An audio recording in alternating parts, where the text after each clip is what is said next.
Hi everyone! Welcome back to episode 4 of Drink Read Fabio. It concludes one whole month of doing this podcast. So fun. It's so fun. I'm Kate Brimmer. And I'm Sophia Kaiafas.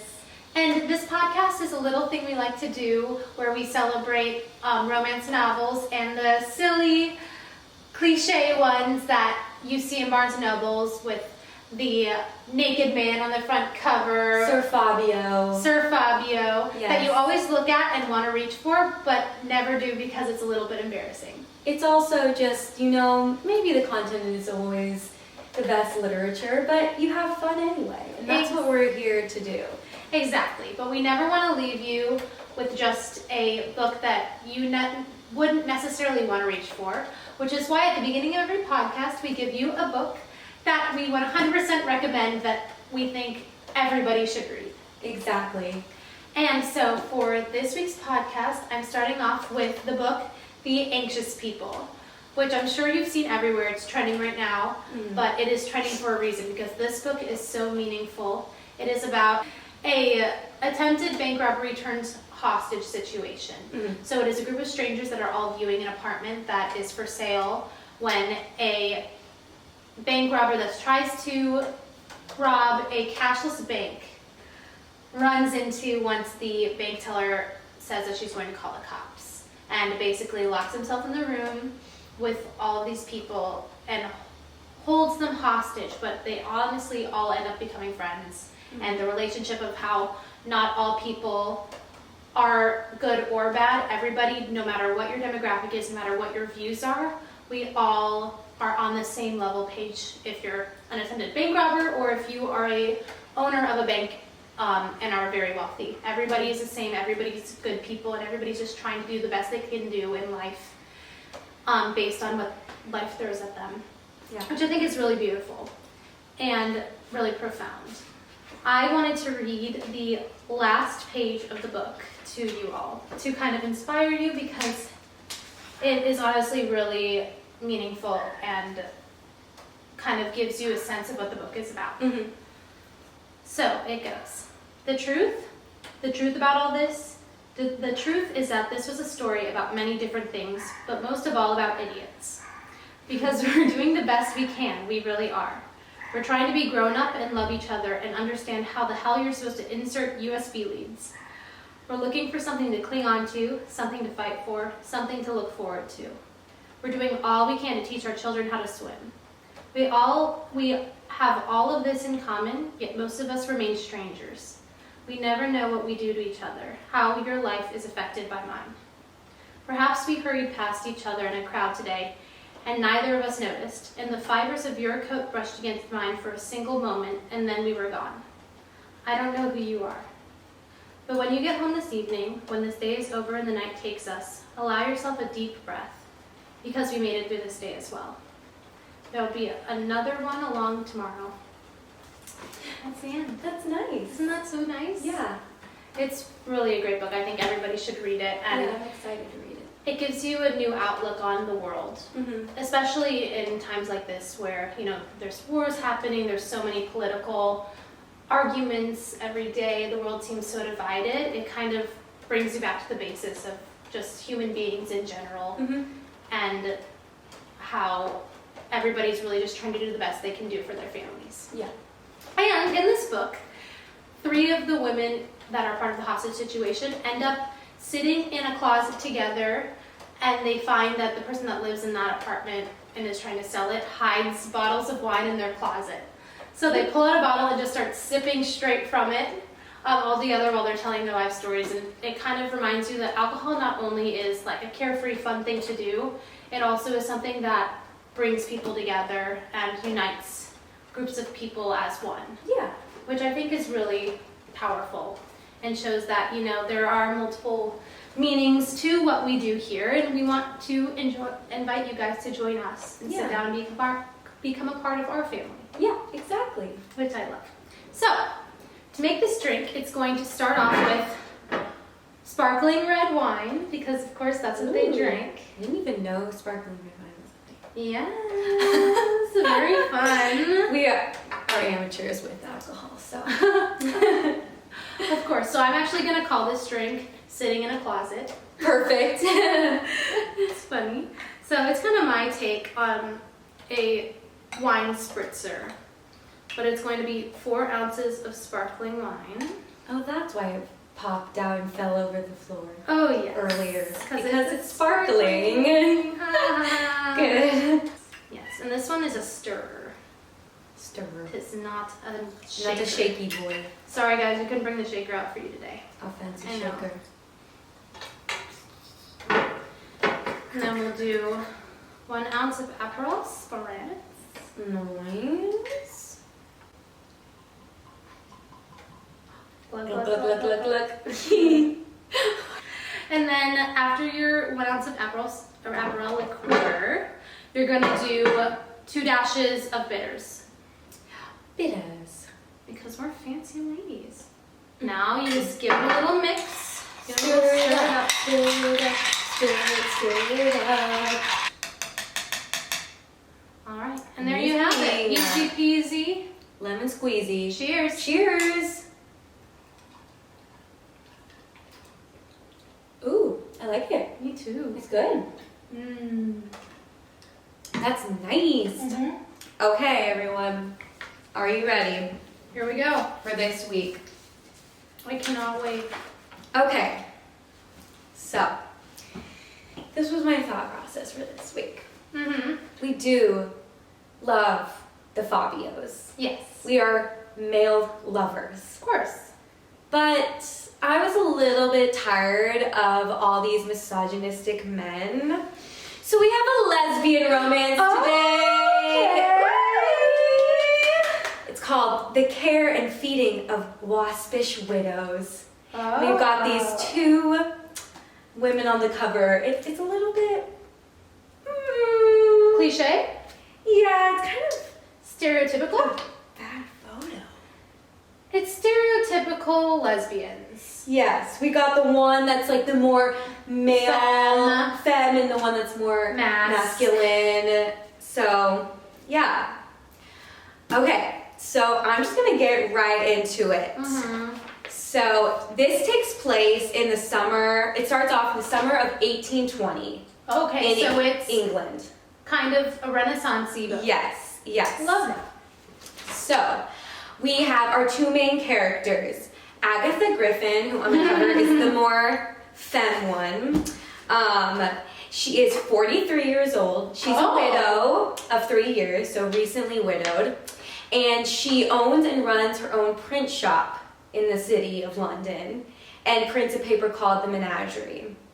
She has a 19-year-old son named Sydney. He helps out in the shop, but like once he's off work, he usually is out at like rallies and speeches and like going to listen to like things that are more like up in the modern like way of thinking. So he's like a feminist and like wants to stand up for the common man. So like we love that. We love Sydney.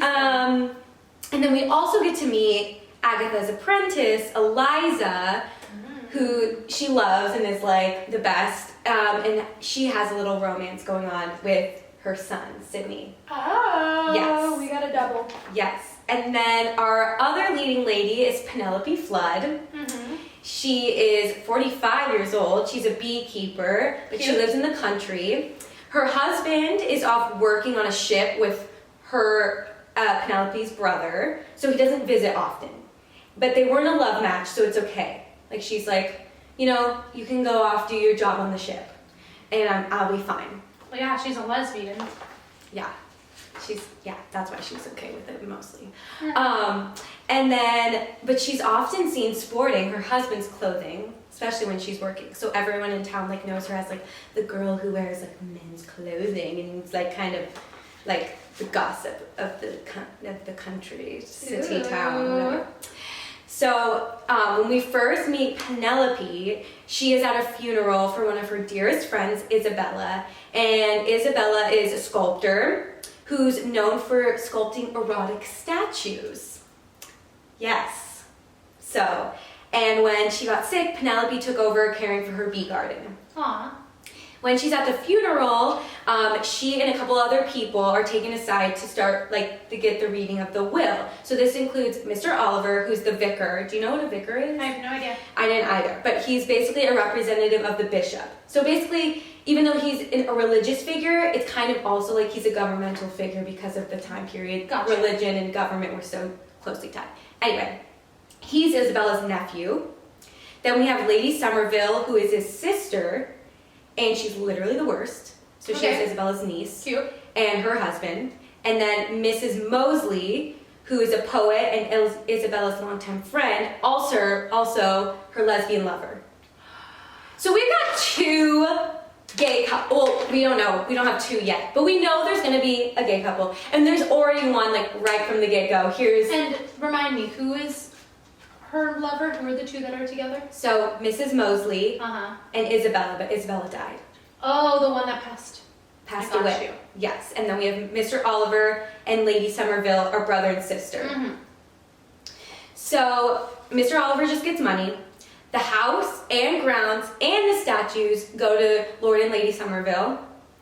The rest of the estate and the Napoleon snuff box, which is like a jeweled, crested box that holds scented powdered tobacco. It's a very big deal, this box. Goes to Mrs. Mosley. And Lady Somerville's pissed about this because she wants everything. She's such a bitch. She's wants the world, basically. And then Penelope gets the beehives and is asked to continue to take care of them. So that's basically what happens in that storyline. Then we go back to Agatha, and Agatha heads over to her warehouse and goes to a particular aisle to get something, and she finds that bees have made a home there in the aisle. And she's like, oh no, what do I do? So she goes to her mother-in-law, who used to be a beekeeper, of course. And her mother-in-law is like, okay, go find Penelope Flood. She will help you. So then Agatha goes to Penelope, and this is when they meet. And Penelope instantly is attracted to Agatha. She's like, oh my god, she's so beautiful, whatever. Agatha tells Penelope her issue, that she has bees, and she's like, you need to come with me. We need to fix this bee problem, girl. So Penelope comes. She's like, okay, we can totally do this. It's going to take a little bit of time, but I got it. So she gets the bees out safely. She doesn't kill them because that's not what they want to do. And she puts them in a skep, which is, I don't really know what a skep is, but I think it's one of those things that hold bees safely. And Penelope's like, okay, well, I don't have room to keep more bees, and all the people in my town don't have room to keep bees because they already have bees to get fresh honey. So you keep them.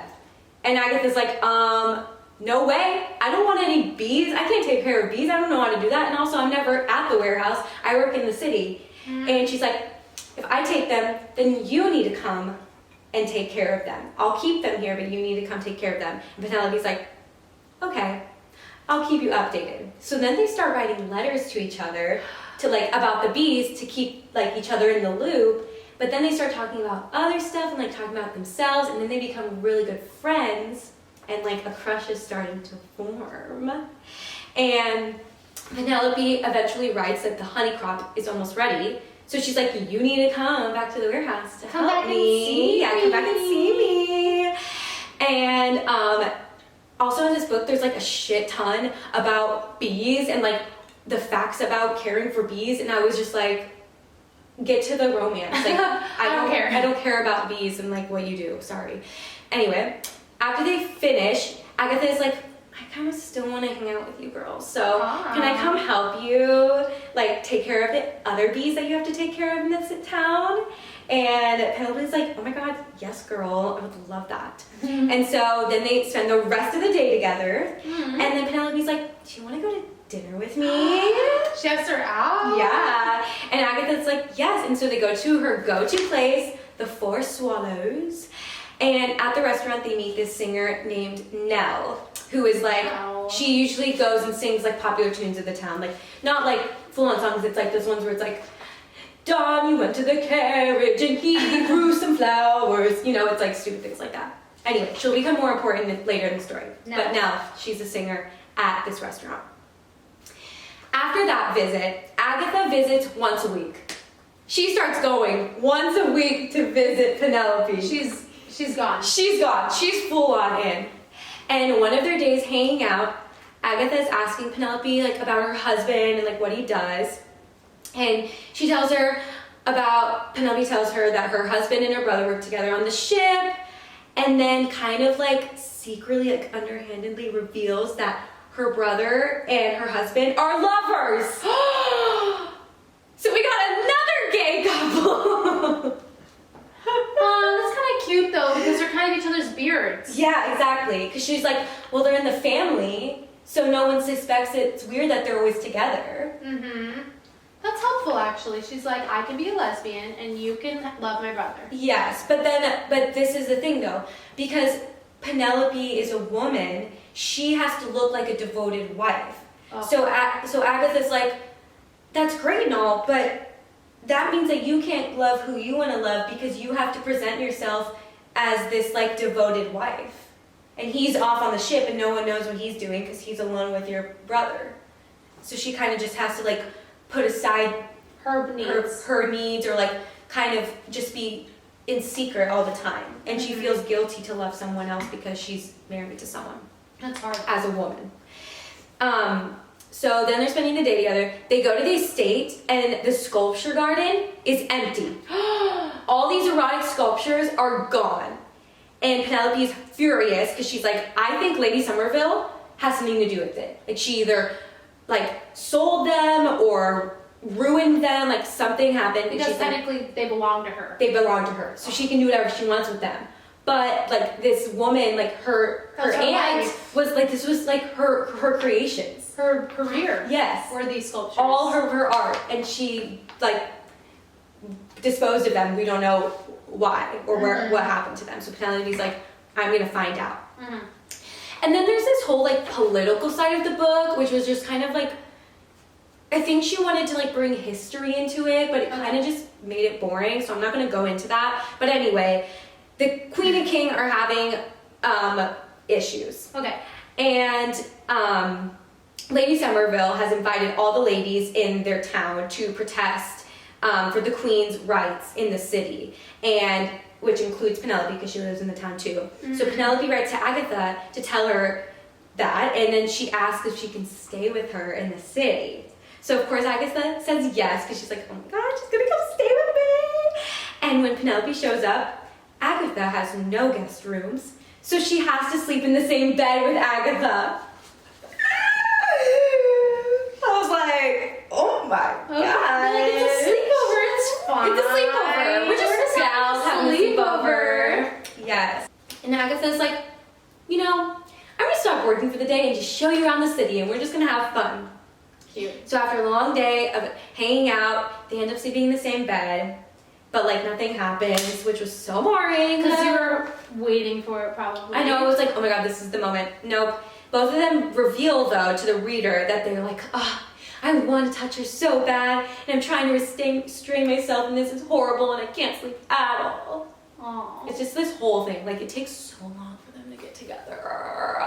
I'm like, ugh. When you pick up a book like this with the cover, being that all you want is the romance slutty parts. Yeah, like they're sleeping in the same bed. That's what you're picking it up for. So why did it make you wait? She's trying to drag it on, like to make you be like, oh, when is it coming? When is it coming? Yeah, it's like a tease. Then the next day, Agatha is like, I have something to show you, Penelope. So she takes her to this courtyard in London, and there are some of the sculptures in this like little courtyard. And Agatha's like, yeah, I reached out to these people around town and I found this art collector who somehow bought some of them and are displaying them in this courtyard. And Penelope's like, oh, you did this for me. I'm so happy. I don't know how I can repay you. Aww. Which is really cute and sweet. And then, we still don't know what happened to the other ones, which is annoying. Very. Fast forward, Agatha still visits literally all the time. And now when she goes to stay with Penelope, she now stays in her like house and in the room adjacent to hers. So like their rooms like have doors that connect, but they don't stay in the same room. Oh, so it's kind of, because at this time, men and women didn't have the same room, so they always had a door that connected them. So she's staying in her husband's old room. Yes. Gotcha. So I'm going to read you this quote that I just think is funny. So this is Agatha. So what if her room directly adjoined Penelope's Flood's? It wasn't as though Agatha spent any time in bed imagining what Flood was doing on the other side of that wall. In a bed that must have smelled of her, sprawled out warm and soft and sleepy-eyed as the autumn moonlight danced through the window and spilled out onto the antique carpet. That sounds like a teenager. Yeah, she's like, so I don't care. It's fine. Even though she's beautiful and I want to go over there and cuddle, but I don't Smell care. her. So then Miss Mosley, who is Isabella's lover, tells the ladies that she can't find the snuff box that was like given to her in the will. She's like, I don't know where it is. I'm pissed because I am scared that Lady Somerville took it and it's rightfully mine. So Agatha has this idea from hearing Nell sing at the restaurant that Mrs. Mosley, because Miss Mosley is a poet, to write a poem bad-mouthing Lady Somerville because she's like, let's see if it'll like stir something up in her and she'll be like, fine, like you made a fool of me, I'll give you this and shut up. So Mrs. Mosley like, but I can't say her name straight up because that's too like forward. We need to like find a nickname or something. And then Mrs. Mosley like, oh, I know. So I'm gonna read you this part.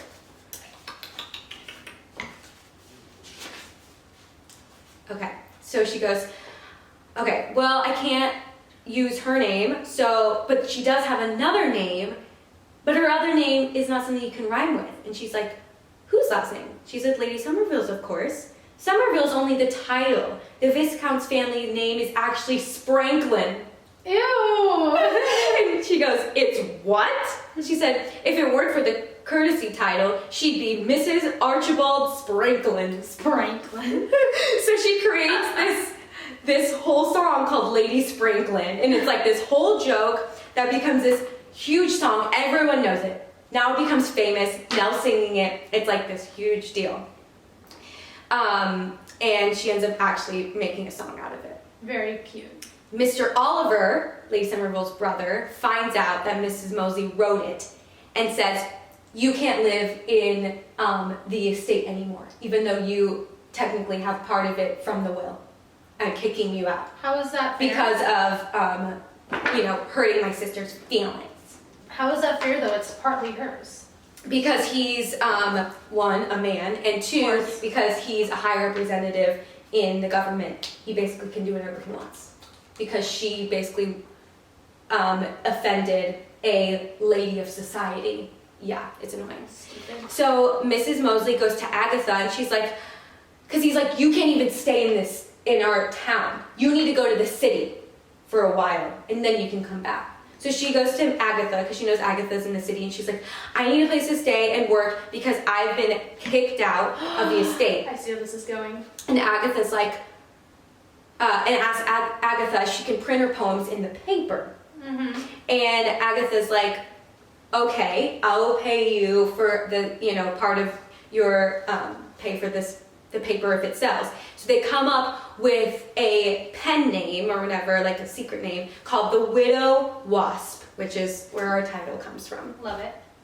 And her poems then become the talk of the town and their papers sell out super quickly. That's awesome. Everyone loves it. Everyone's getting a hoot out of it because it's like kind of like they're kind of writing things that are a little bit offensive and like satirical against the government because we got a lot of like Mrs. Mosley, she's gay. We got Agatha, she's probably gay, obviously, because this is what the book's about. So like we've got some like feminist power here, and she's like, we're gonna write these very modern types of poems. Yes, exactly. After that, Penelope has Agatha over and tells her that her brother wrote to say that they will be coming home for Christmas. So her brother and her husband are going to be coming home for Christmas. She's like, but I'm so bummed because I wanted you and like Sydney and Eliza to come over for Christmas. And Agatha's like, but why can't you? You stay at the whole estate. because Lady Somerville doesn't live there right now. Oh. So she's like, why can't I stay there? And she's like, well, to be honest, I don't know how to act around my husband. Like, when he's around, I feel weird, and I feel like I have to pretend like I'm something I'm not, which is straight. But she hasn't told Agatha yet. But they haven't done anything. So why does it matter? Because she just revealed that. Oh. She just revealed, I am a lesbian to Agatha. She goes, I feel like I have to pretend something I'm not, which is straight. And she's like, she tells Agatha she's only ever loved women. And it just is always strange around her husband because they're not like really even friends. Well, because her husband is gay as well. Yeah. So they feel like they have to both pretend to be what they aren't. Yeah, exactly. And so it's just kind of weird, and she didn't want to bring her into that. I got you. And Agatha's like, don't worry, I am still your friend, and I want to be there for Christmas if you'll have me. And Penelope's like, oh, that would be amazing. I would love that. Thank you so much for being such a great friend. Wink, wink. So Agatha, Sydney, and Eliza go over for Christmas, and they're opening presents. And then Agatha pulls Sydney aside, her son, and gives him her wedding ring. And she's like, if you're ready to propose, here's this, like, hint, hint. And Sydney's like really uncomfortable. And he's like, I'm sorry to say, but I don't want to get married to Eliza. And she's like, why? And he's like, because Eliza doesn't want her freedom taken away. She wants to be a strong woman, and I want to be there and love her, but I don't want to take her freedom away by being her husband. Like, we just want to be a partnership, and when she's ready to have children, we can rethink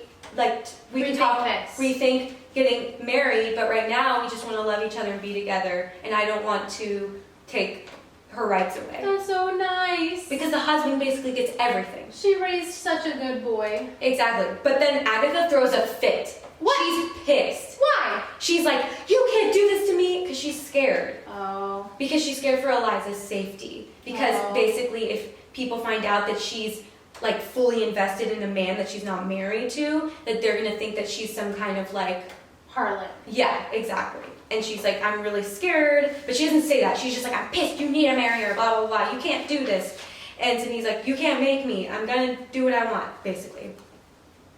So Penelope's super sad. And she's just chilling alone in the kitchen, drinking. And Penelope finds her. And she's like, what's wrong? And she's like, well, Sydney doesn't want to get married. And I don't know what to do. I'm like scared for them.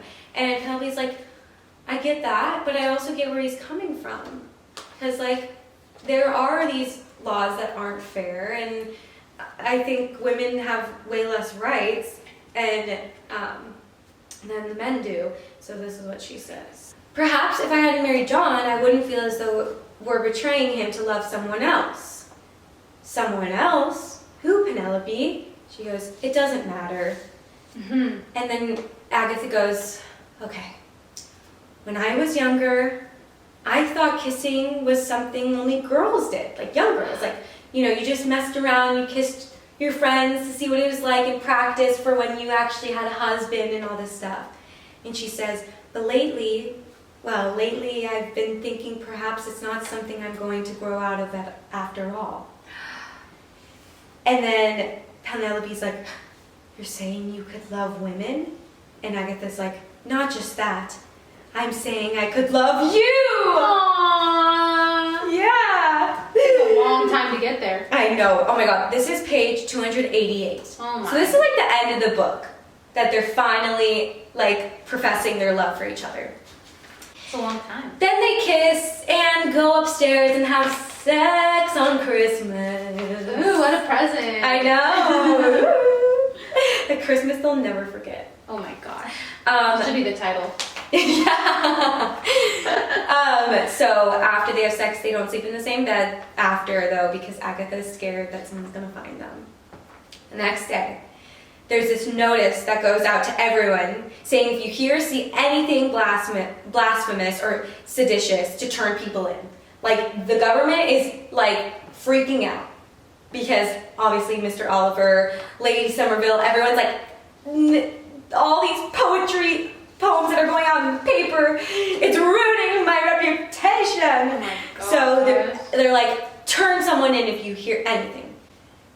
Agatha goes to her warehouse and finds that one of her employees let the government use their paper to print this notice. And she's like, why did you do that? And he was like, we had all this leftover. Wait. Did I say that? Oh no, I missed one part.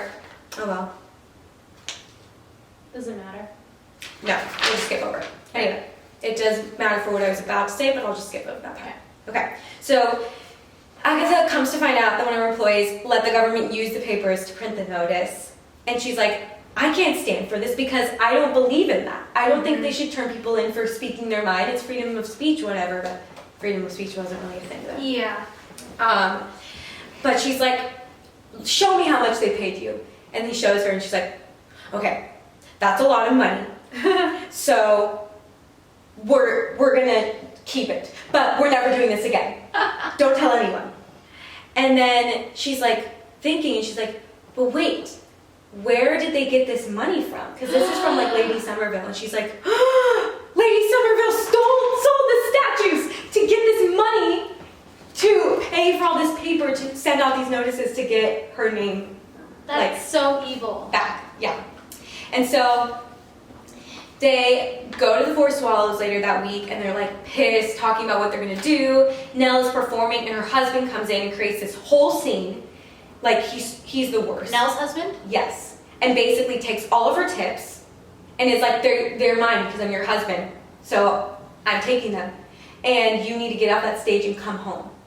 And starts a whole fight and gets kicked out. Good. And Nell's like, you know what, bitch? I'm singing Lady Franklin, let's go! Because like it was banned after that. Of course. And now she's like, I'm singing it. Fuck you, bitch, we're doing it. And everyone's so happy. But then Nell is gonna get arrested because she sang this song. Someone turns her in. Yeah. And Agatha's like, whoa, you're not taking her.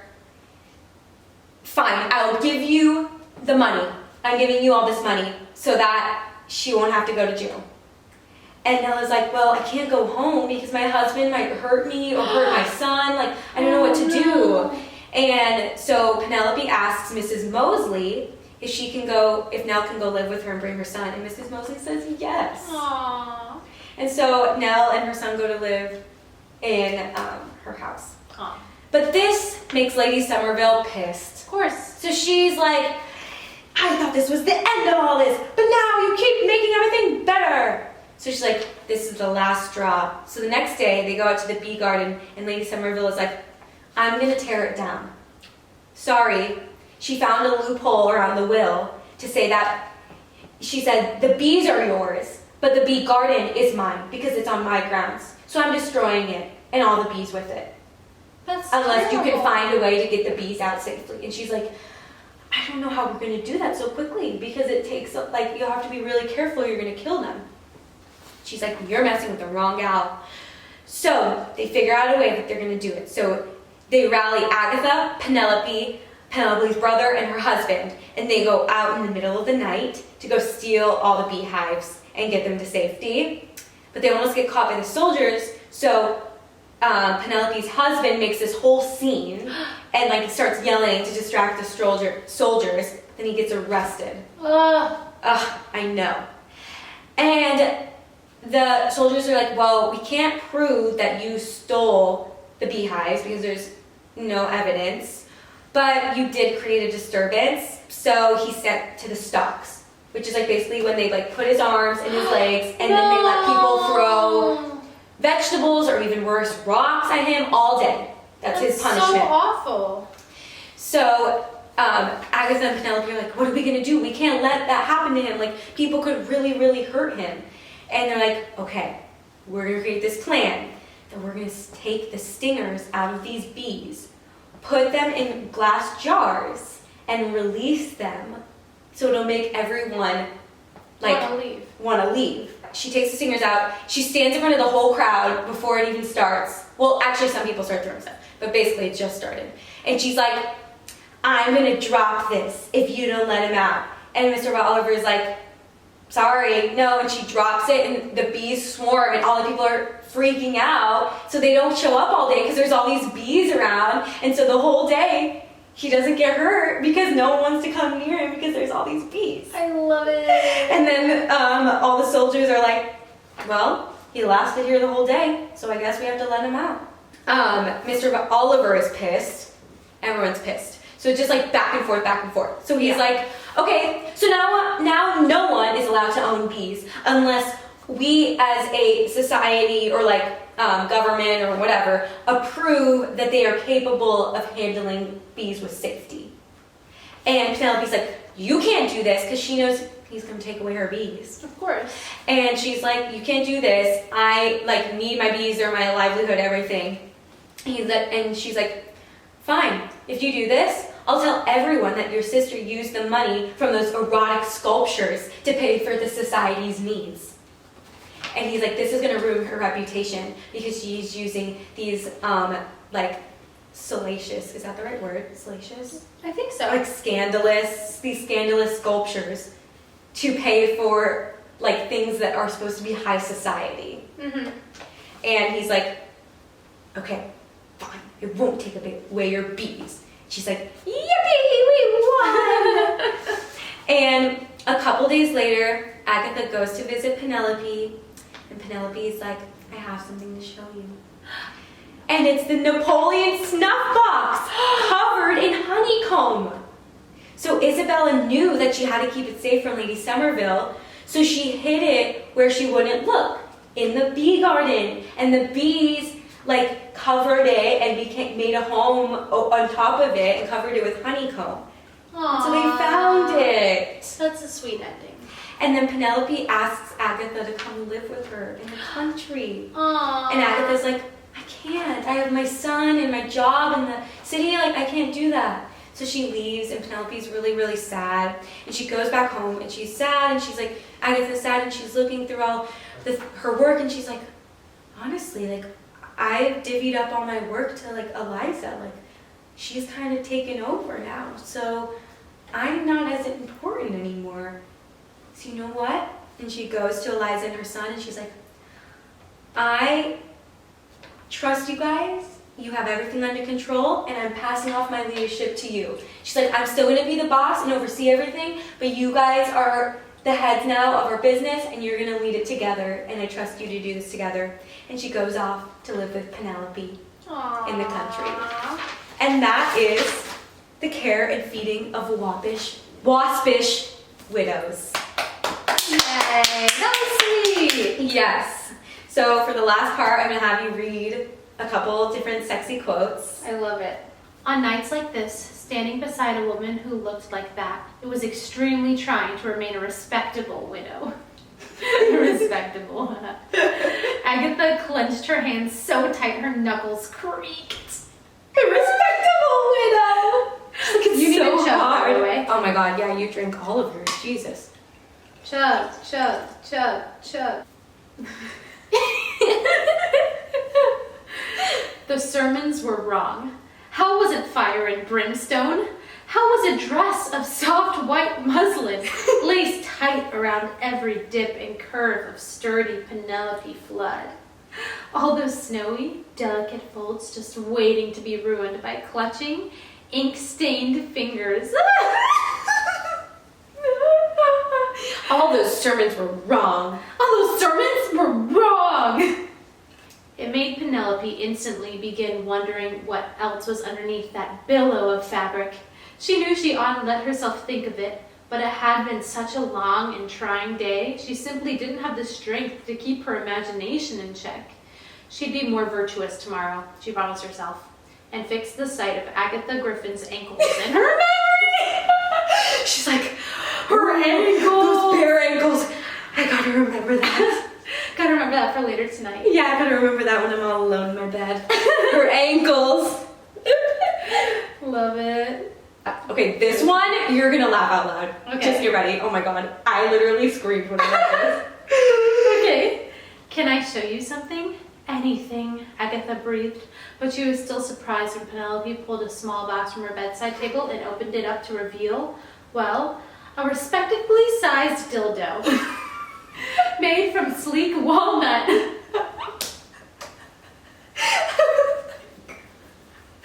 I'm literally obsessed. A wooden dildo. Yeah. Good God, Fled. Where on earth did you get that? Believe it or not, this was a present from Harry after he made captain. Harry's her brother. When your brother's like, I got you something. Read what he said. Nantucketers call it a he's at home. Every whaler's wife should have one. He's like, your husband's not in town. Here you go, girl. Also, I fuck your husband. Yeah. Wink. Wink, wink. Here's a dildo. Can you believe This is the best thing I can do for you. her brother and her shared a man? Yeah. Can we get over how uncomfortable that is? And then her brother gives her a dildo as a present. I just love that it's called a he's at home. He's at home. And then they use it after this together. Oh, It's quite scandalous. Oh my gosh. Yeah. That is scandalous. They chopped it down. Yeah. There was some wood whittler like, Yeah, the wood yes. whittler. It's like, this penis. Yes. So there we are. I love it. What did you think? It was so fun. What a good time. Yes. There's some great moments. Okay, so I'm gonna do my rating. Uh-huh. So for all of you new listeners, this is how our rating system works. So Kate's gonna tell us. Our rating is going to go from the best, which is slightly buzzed, tipsy, drunk, stumbling, blackout. Yes. So that is, 5 stars to 1 star with some fun names. Yes.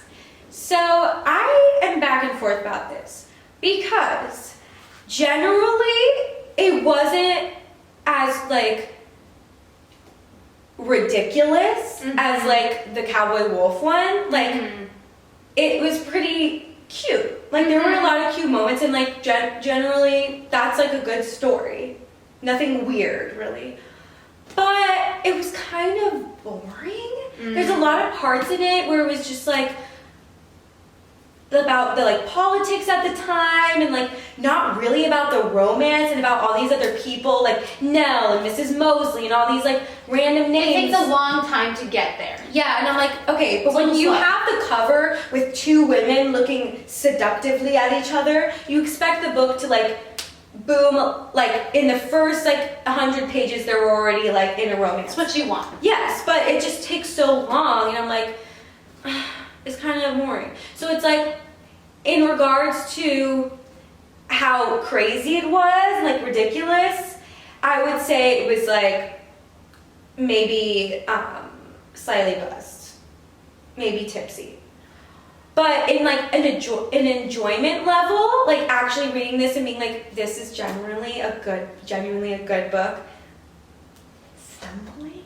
Really? I honestly enjoyed Cowboy Wolf Trouble more just because of how ridiculous it was. Yeah. And sure. so much happens and it's just crazy shit the whole time, and this is just kind of la la la la la, we go and eat. Now we're gonna take care of bees. Now we're gonna talk, and I'm yeah, it's not exactly what you're looking for when you pick up a book such as this. yes. You're gonna want some more sassy moments, some more Yes. ridiculous or higher level content. Yeah, just more dramatic, and it really Of course. was just kind of You love the twists and Nice. turns, you like the extreme conflict, the romance, the heightened sensations kind Yes. of situations. So I guess we'd have to if we're gonna rate it completely, it would have to probably be a mixture of those two, which would be drunk.